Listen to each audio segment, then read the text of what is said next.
ejemplo, un país y empieza a leer o a consumir los medios de comunicación, ¿qué impresión tiene?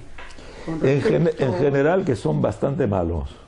En general, igual que el país donde vivo, que es Francia, y me doy cuenta que la mediocridad en general es lo que domina en los medios, en la mayoría de los países. En particular, la prensa escrita, que además, curiosamente, es una experiencia muy interesante, la pregunta es muy pertinente, porque digamos, para leer la prensa escrita de un país se necesita toda una serie de códigos preexistentes que hace que en general un extranjero no puede leer la prensa de un país aunque conozca la lengua, ¿verdad? Porque, por ejemplo, aquí yo veo en la prensa el DT leproso se va a nombrar pronto, por ejemplo. Imposible para un... decodificar. Imposible descodificar. ¿Qué quiere decir DT? ¿Qué quiere decir leproso?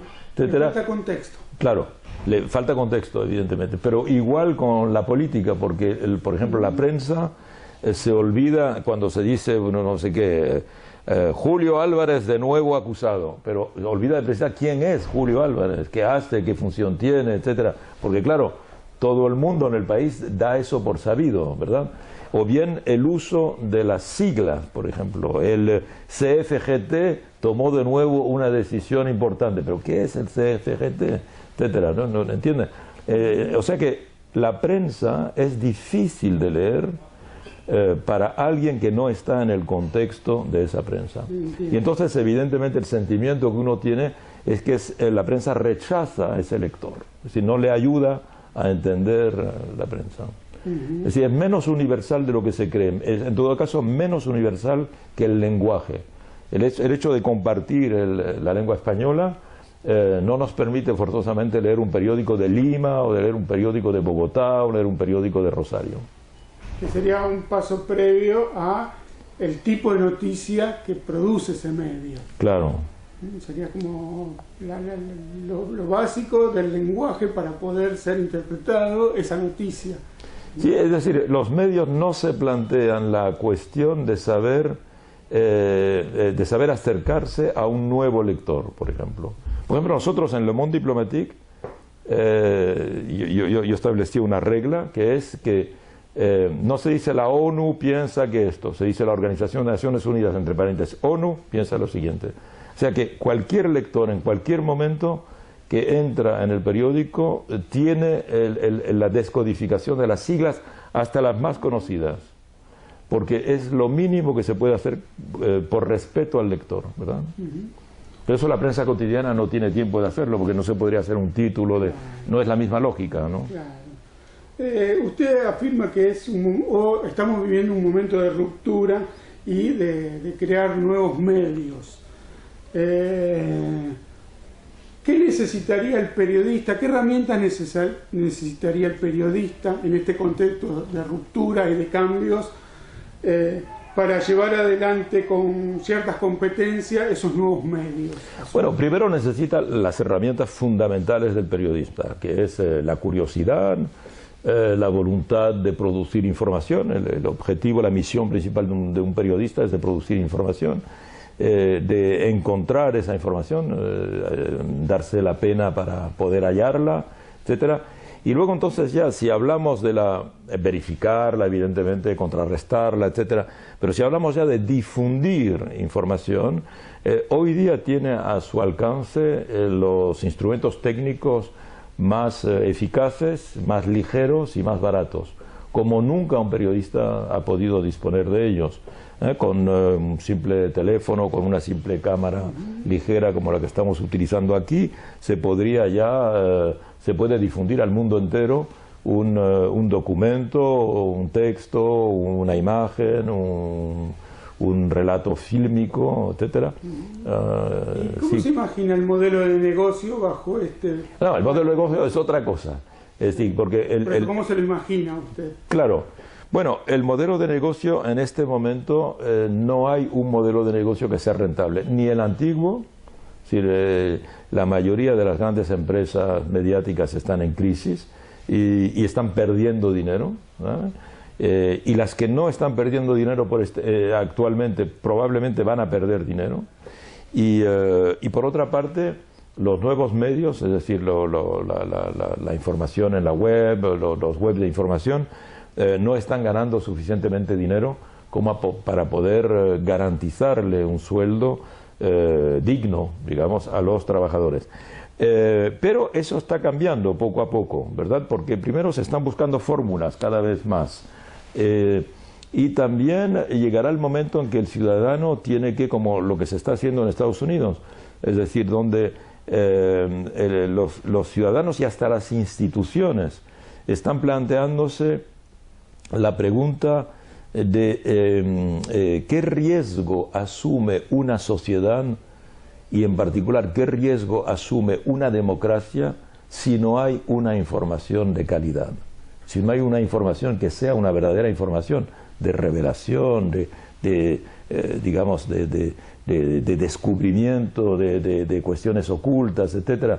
Entonces, la democracia necesita una buena información y hay muchas instituciones, fundaciones, etcétera, que están dando dinero a colectivos que se están creando para que produzcan información.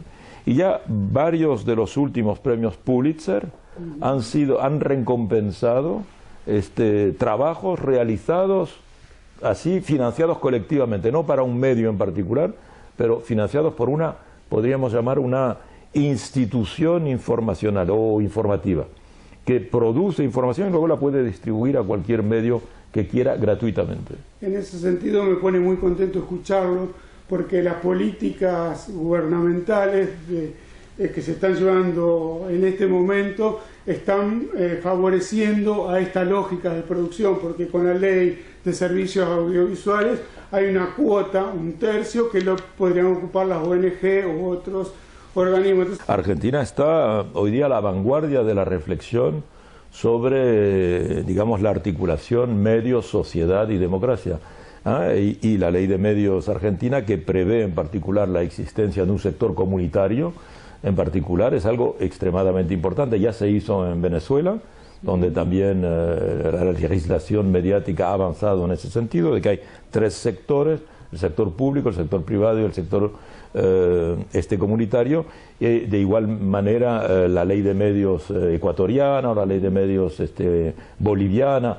En América Latina hay una reflexión, quizá la más aguda a escala internacional, para garantizarle a la ciudadanía la pluralidad del discurso sobre la información, la pluralidad de puntos de vista sobre una misma problemática. Y aquí había una situación de monopolio como no existía en otros lugares.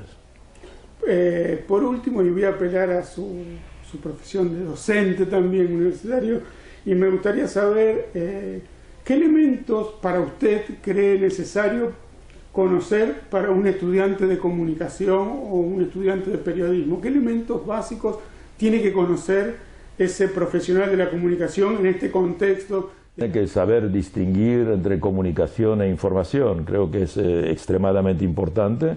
Creo que tiene que tener conocimientos sólidos en materia de historia de la comunicación, de historia del periodismo.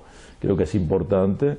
Y tercero, debe tener yo diría, un apego particular a el respeto por los derechos humanos, ¿verdad? Es decir, preocuparse de que el periodismo, contrariamente a lo que pretenden muchos medios privados, el periodismo no es una actividad exclusivamente lucrativa y que la información no es exclusivamente una mercancía, sino que la información es, digamos, un elemento de la construcción, de la fabricación de un ciudadano. Que un ciudadano se fabrica cotidianamente a base de información. Y cuando decimos ciudadano, es un ciudadano armado de una concepción ética de la sociedad, de una concepción, digamos, con una moralidad particular, y construir ciudadanía es una de las misiones también del periodista. Y solo la puede construir haciendo un periodismo de exigencia, un periodismo de calidad, pero sin olvidarse de que las cualidades principales de las que yo decía antes, número uno, la curiosidad. Número dos, la cultura. Debe tener una cultura muy abierta, muy amplia, en el mayor de los dominios. Y tercero, el de siempre plantearse la pregunta siguiente: ¿qué es lo que nos están ocultando?